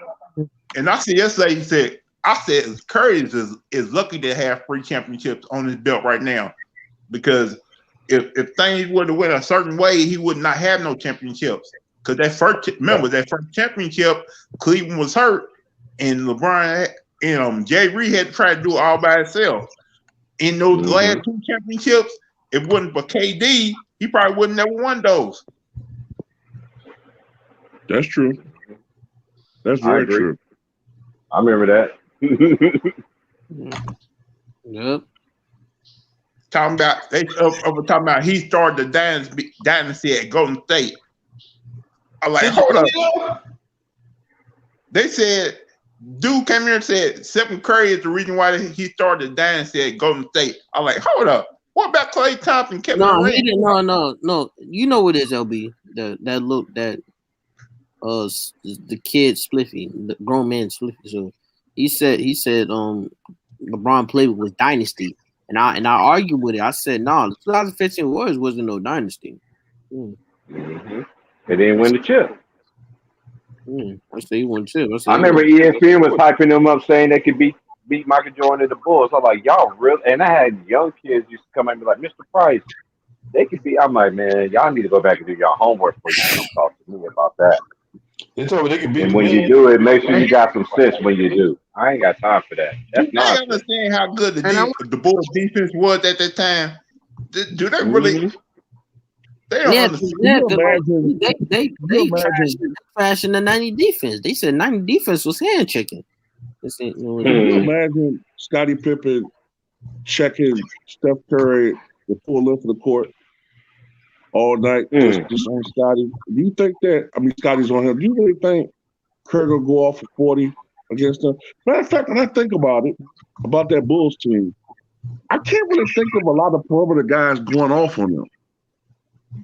None. So remember they had Harper too, and they had Harper too. Yeah, Harper too. Harper could guard him. The thing that get me is, if there's one area that the Bulls was weak, it was the center position. But on the perimeter, the one guy I can think of that really gave them problems, it was a couple of guys. It was Abdul Rauf. Sometimes he would kind of go off. And I remember, what's his name? Who's played for Toronto? Damon Stoudemire. Sometimes Stoudemire. Damon Stoudemire. And Reggie Miller. Right. Reggie Miller sometimes can go off. Sometimes. Reggie Miller. But I don't really, yeah, I guess. But I would consider more like smaller guys, like under 6'4", 6'3", 6'2", that range. But yeah. But Curry is not built like them though. Like he's not as aggressive. You know, he's not as good at taking it to the basket. He's more of a guy that's going to be shooting around perimeter. I just can't see him dominating in the 90s like that. I don't see it either. I honestly don't. I really don't. He don't have his dad. He don't have his dad hardness. How you gonna praise the guy for losing a game, even though he put up like that many points in a game? They lost the game. That's what they do now, man. That's what they do now. That shit. I don't even. I'm getting to the point, y'all. I'm not even gonna argue. When they say shit like that, it's gonna be in the background until you get in the real. And I want to throw this out there. And I want to throw this out there too. I want to say something. The media, you know how the media likes to make a narrative like, oh, Kawhi's championship, like, oh, Kawhi only won because KD and Clay were hurt, but they forget that ain't Kevin Durant get hurt against. And don't people forget that Portland got swept by Golden State, had to lean by 17 or more. People forget the fact that Toronto had to beat themselves, like OG Anunoby was out the whole series. Kawhi Leonard had a knee problem. Gasol had a back issue. Lowry had a thumb ligament. Pascal Siakam had what? A calf injury. These people who listen to these narratives, they act like the Warriors are the only team in NBA history that have injuries, but they ignored the time that teams have won because of some luck. Like example, '99 Spurs Knicks. People forget that Patrick Ewing did not play in that series. People forget that Latrell Sprewell had an ankle injury. Do people forget that Larry Johnson had a back injury? But no one talks about that, right? Even 2013 Miami Heat. Do people forget that in the second round, Chicago Bulls without Kirk Heinrich, Derek Rose, and Luol Deng, and played the Indiana Pacers without Danny Granger, and in the NBA Finals played a Spurs team that had a hobble Tony Parker, but no one talks about that, right? Or 2016 itself, when the Cavs played the Warriors with no Andrew Bogut the last few games, a hobble Steph Curry, a hobble Iguodala, and a suspended Draymond Green in Game 5, but no one wants to talk about that. But we're going to downgrade Kawhi's championship, despite the fact that the Raptors were not the favorites. When I hear this narrative that the Raptors were the luckiest team ever, it really annoys the fuck out of me, and I don't respect that perspective. It sounds biased. Because I'm just making a point. How was Toronto's championship the luckiest title ever when they were not even the favorites beating Golden State? Hell, they were not even favorites beating Milwaukee. Some people thought Philadelphia or Orlando was going to beat them. It's crazy. And Toronto had injuries. And here's the thing. Didn't Portland and Houston lose to Golden State without Kevin Durant? The people want to act like KD was out, and people act like Kevin Durant was fully healthy going into the finals. That's not what happened. And here's the thing. The Klay Thompson thing. It sucks that Klay Thompson got hurt. It does. But people need to understand this. In Game 2, didn't Klay Thompson miss the rest of the game and the Warriors still won that game?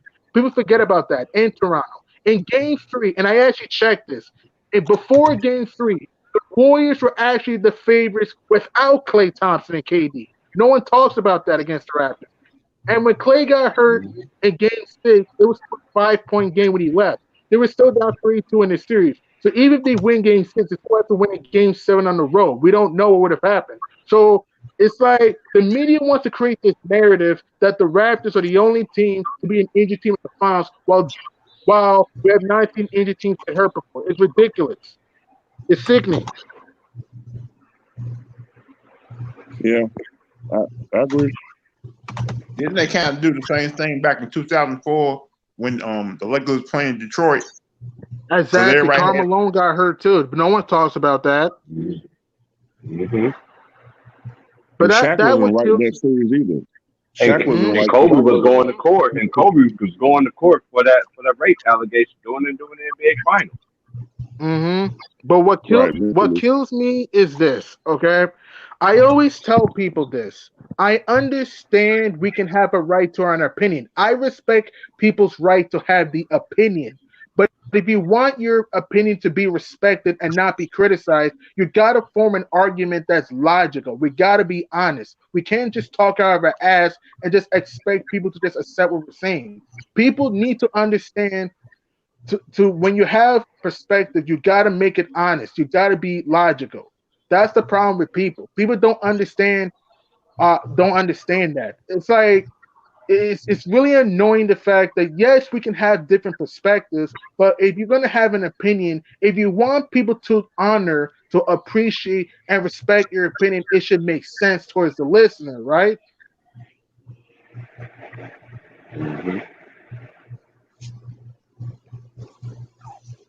Yeah, you know, it kind of always bugs me why nobody really, I don't want to say question, but nobody brings up the fact that the Pistons' first championship, Magic Johnson and Byron Scott didn't play for most of their series. But both was hurt. They both were hurt. Okay. Magic only played what, 75 minutes, I think, the whole series. It's like something like that. I knew they was going to lose. Byron Scott didn't play at all. And I think the Lakers I always kept saying this. Detroit is lucky to have those two championships in the 89-90 season. Why you say 90 against Portland? Why? No, I say 90. The first year the Pistons beat the Lakers, right? Magic Johnson hurt his hamstring in game 1, and they replaced him with Jeff Lamp. And it had old boy Rivers that went to Notre Dame as they came in after Magic. And then Gideon, you could say in 90, if Michael Jordan had any fucking help, in Game 7, and I do mean any help, they could have beaten Detroit right on at that one. Auburn. That's a fact. Because they lost by 19. I think it was 93-74. But outside of Jordan, the other 5 players, including B.J. Armstrong, the bench shot, I think, 11 of 57 from the floor. They had wide open shots too in that game. Wide open shots, and it was missing. If they could have just made 10 more baskets, and they still would have been shooting terrible. If they could have just made 10 more baskets, they would have beaten the Pistons. Yeah, man. Yeah, I'm sorry, guys. I just had to do something. Yeah, I get what you're saying, too, Ruff. I get what you're saying, man. It's like what kills me with people think that every opinion is valid. No, it's not. Not every opinion is valid, especially when it's based on ignorance and stupidity. You know what I mean? An opinion that is valid is based on knowledge, research, data, honesty. You get what I'm saying? Right. So when I hear this opinion of the Raptors having the luckiest championship of all time, I'm not going to respect it because let's look at Toronto's run. Okay, in the first round, they played a good Orlando team who had the best defensive rating in the NBA that season, and also the fact that they went 22-9 to finish the second half of the season, including winning 10 straight games at home. Yep. In the second round, they beat a very talented Philadelphia team that the second best starting 5 in the NBA. And then in the conference final against Milwaukee, who was arguably the most complete team in the NBA, dominant team, you can say, with the MVP and the coach of the year, beat them in 6, and they were down 2-0 in that series. And then in the NBA final, for 5 games of the series, you had a starting 5, the best for the NBA history, a Finals MVP, Defensive Player of the Year, All-Star Center. How is Toronto's championship the luckiest championship of all time? That's just ridiculous. Mm-hmm. Absolutely correct, man. Absolutely correct. I'm sick of people. I'm just sick of people trying to force respect of opinions. I always tell people this. We can respect a person and the person's right to have the opinion, but if the opinion is very illogical, we don't have to honor and respect it. What I'm saying is this. I am not saying we have to be quick to judge. I am not saying that. But what I'm saying is that people, when you have a different perspective, you got to make it reasonable and you got to make it honest towards the listener. But people don't seem to understand that. They think that every opinion should just be respected willy-nilly. No, that's not true. That's absolutely not true. Opinions shouldn't just be respected like that. If you want respect, you have to earn it, you know? Respect is earned, not forced.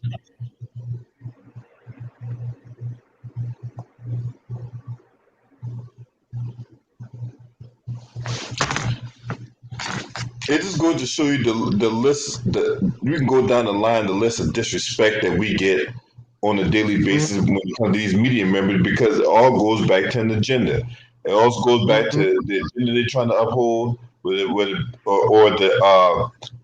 the rehabilitation program and the mind fucking they put us through. And you know, not just rehabilitation, but a lot of these guys, they be putting on these repackaging programs. They revise history. They conveniently add stuff on and conveniently leave stuff out. You know, and you know, at the end of the day, we're looking for the truth. We're not looking for, you know, a puff piece. We're not looking for this session where, oh wow, you know, this guy here, man, he's an amazing player, but yet they leave out the fact that this guy's had playoff shortcomings, or that guy's had, you know, that guy's had all the help and still didn't get it done. This guy had a role in getting his coaches fired. This guy's had a role in getting teammates traded. Whatever the case may be, right? Like and the biggest fish in this whole pond, right? The biggest shark in this whole ocean, he's just as much responsible for that. We saw it last year. We saw it last year when he didn't win the MVP and he went on this big old tirade. He went putting out cryptic tweets about how he needed to make some adjustments to his circle or whatever like that. He needed to make a circle from a square or some crazy ass cryptic tweet. Mhm. LB, Yes. he's still doing it right now too. Hmm. Yeah. So Yeah. it's just annoying and just disgusting. And you guys and these guys in the media, they need to be ashamed of themselves for putting out this narrative and all that. Instead of just putting out what's factual. That's why people look at the news. They're looking for the facts, not your facts, not alternative facts, not the biased facts, but the highest facts. That raw, unadulterated truth we're looking for, that it doesn't change. Because, see, a lie can change. You can manipulate a lie. You cannot manipulate what's true.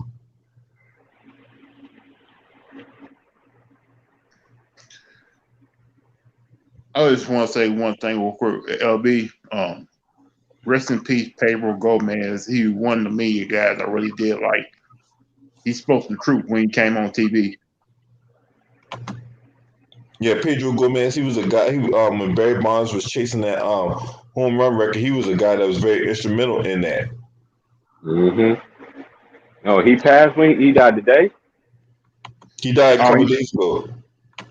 Oh, I ain't know nothing about that. I don't get into TV like that anymore. no, Pedro Gomez was the guy who covered a whole lot of baseball. Wow, yeah, I know who Pedro Gomez. Yeah, he a legend to me. Yeah, Like he got let go by ESPN over some bullshit. when you speak your mind, that's what happens. When the truth is truth and wrong is wrong and right is right, they always go for the wrong instead of right. You don't listen to that shit. Yeah, man. Yeah, I'm sorry again. I had to help my family with something. But go ahead, take care of So your family. yeah, You know what I'm saying? We're not gonna sit here and get mad at you because you gotta take care of your family. Take care of your business, bro. It's good to see you. all right. It's I'm about to no, get no. I'm done. I'm done. I'm done. some goddamn chicken wings. No, no. I'm done. I'm done. I'm done. I'm just trying to have a good conversation. I respect and love you guys because you guys give me great knowledge of the game, great me knowledge about politics, about all of that. So yeah, you give me great advice too. Yeah, man, all day, man. That's what we're supposed to be here for. You know what I'm saying? That's what we're really supposed to be. We're supposed to uplift each other. You know what I'm saying? We're supposed to be here. Iron sharpen iron. You know what I'm saying? I don't know. I Um, don't know the NRB off for info. Too raw. I tell you, man. I asked you Too Raw for advice on shit and what's his take on it because there's some things I don't know. Just like so we here to uplift each other. And we here to give each other what's actually factual, not this Mhm. alternative reality person's version of the truth or whatever like that for clout or for views or for whatever like that. You know what I'm Mhm. saying? I'm not made of that ill. hey guys, Yeah. can I ask you something? Utah supposed to be the best team in the NBA right now, right? That's a lie. Yeah. Why? Fine. Yeah. That's a what? Everybody got that different. Utah No, been playing the best this year to me. And why they not putting Donovan Mitchell for MVP? We all know why, Lou. I mean, Right. we all know why because Utah. Nobody wants to go to. The media members don't be wanting to go to Utah because there ain't nothing to do in Utah. Okay. it's Mm-hmm. crazy. It's crazy. The George Jazz don't even get enough. Double even made it known. He told us this one point or another. There's really nothing to do in Utah. There's nothing exciting about going to Utah. So why am I gonna cover Utah for? How many MVPs they ever have? Was Carmelo was the only one I think in so. It had history? to be one. I think he I think he won it won in it 90. twice. He won it twice. In fact. Yeah, What you just say, call LB? Huh? Oh, just I was call like, who Malone. answered the question? It's Carmelo. Okay, that's what I thought. Okay, I was just making sure I get some verification because Yeah, I want to he know. the only MVP. He won it twice. Okay, that's And what I thought. Okay, it was 99 and 97, that I answered your think. question right there, Lou. that Hmm. I'm answered just your saying, question right man. there. I'm just saying, I've been seeing Utah play some great basketball, and Donovan Mitchell is playing out his mind this season like he normally Yeah, I, I like him. I like him. I, He should get his props. That's why I like what Ticket did. Ticket gave that man his props. You know what I mean? At least somebody got to push it. I don't care about the media, 'cause I know what they're gonna do. It's all about it. It's all about what they want to push out, who they want to look shine, and who else look like shitty boo boo. That's my auntie was telling me. You know what I um, mean? But Hey, I'll tell you what triggered all that. I'm gonna tell you what triggered all that. All right. Now, Utah came off a win against somebody. I can't remember who they played or whatever like that. Milwaukee. No, it was back in January. It was back in January. They played somebody, and Donovan Mitchell had a hell of a game, right? And it was a TNT game. I can't remember what the game. I can't remember who they played off the top of my head right now. But it was when Shaq. It was a comment Shaq made to Donovan Mitchell, and that about him really not doing anything in the NBA. And that right there is when Donovan Mitchell started going fucking haywire. Like he took that advice and ran with it, and everybody else tried to think. That's how people perception. You know, you got some people who say, "Oh, what he said was disrespectful. He hating." Wait, I'm like, are man, you you don't know talking what about when you're Mitchell talking went up about. against New Orleans? No, that was New Orleans. Utah was playing New Orleans on TNT. That's the game you were talking about. It was a game on team. This was Shaq said to Donovan Mitchell. He said that Shaq told Donovan Mitchell that he was one of his favorite players, but he didn't have what it takes to get to the next level. And Shaq told Donovan Mitchell was like, "Hey, I said this on purpose, and I want you to hear it. What do you have to say about that?" Okay, Donovan Mitchell. All right, I look at both ways. Yes, Mitchell. He's in the red. Yes, Mitchell's played great. Yes, Mitchell's played great all season. That is true. But what Utah needs to do, they need that other go-to guy to help him out. And if you're Donovan Mitchell, he needs to show up in elimination games. You know what I mean? He needs to look. He's an MVP candidate right now, but the true test is the playoffs. Mitchell needs to show up in elimination games. You know what I mean? I understand. Yeah, come on now. He does show up in the playoffs. He does his teammates don't. He did. He did. Listen, He did I do it said last year, though. elimination games. Listen, I know he shows up in the playoffs. I said in elimination. But Shaq can go too far sometimes. Shaq needs to give Mitchell his credit, though. Mitchell has bowled out this year, and Utah does have the best record in the league. So again, I don't agree with everything Shaq says about Mitchell, but Shaq does have some point about Mitchell. Like you have to understand this. The Western Conference is not a slam dunk this year. We don't know what the Clippers are going to do. You know what I mean? I don't believe in the Blazers. I don't believe in the Suns. So if you're Donovan Mitchell, don't you want to get to the Western Conference Finals this season, at least that far? You know what I mean?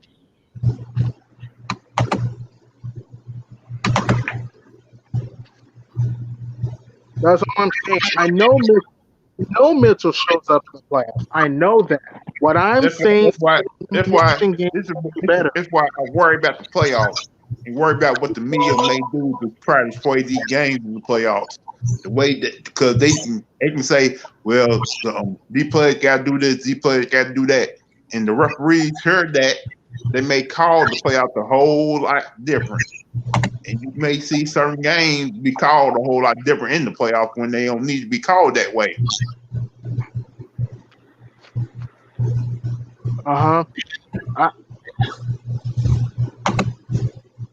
But I want to ask you guys, how far do you think Utah's going to go? I say maybe second round at best. You? I can see him going second round. I'd be amazed if they go in there at number 1 or number 2 seed. I mean, it's still possible because the Lakers, I don't think they'll care too much about the 1 seed, and the Clippers, we don't know if they're going to stay healthy. So Utah might be a top 2 seed with their depth they have, but I don't think they're going far. I still they're not going to be a favorite. They're not going to be a favorite if they number 1, number 2 seed in the series, though. They're not going to be a favorite. I know that. That's my point. What I'm saying is that there's many things. Can Quinn Snyder make adjustments in the playoffs? Can Gobert be consistent in the playoffs? Can Mike Conley show up in the playoffs? Can Jordan Clarkson be consistent in the playoffs? If Utah's an elimination game, can Mitchell be consistent in the elimination game? That's what I'm saying. There's a lot of things. Can Ingles be consistent? Can Badamas be consistent? Those are things we have to wait and see.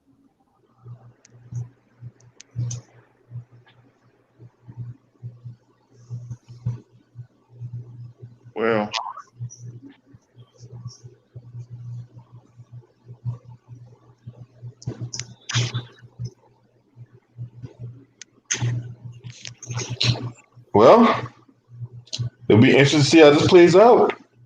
I can't wait for tonight. I can't wait for the night game too. You know how that's gonna go. Night game gonna be crazy.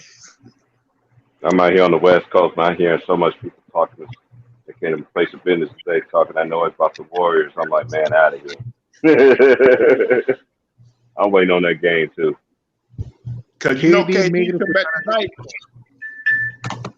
Hey, y'all, I gotta get up out of KD here. Hey, I'm gonna talk to y'all later, man. This your boy. Scream at me. Hey!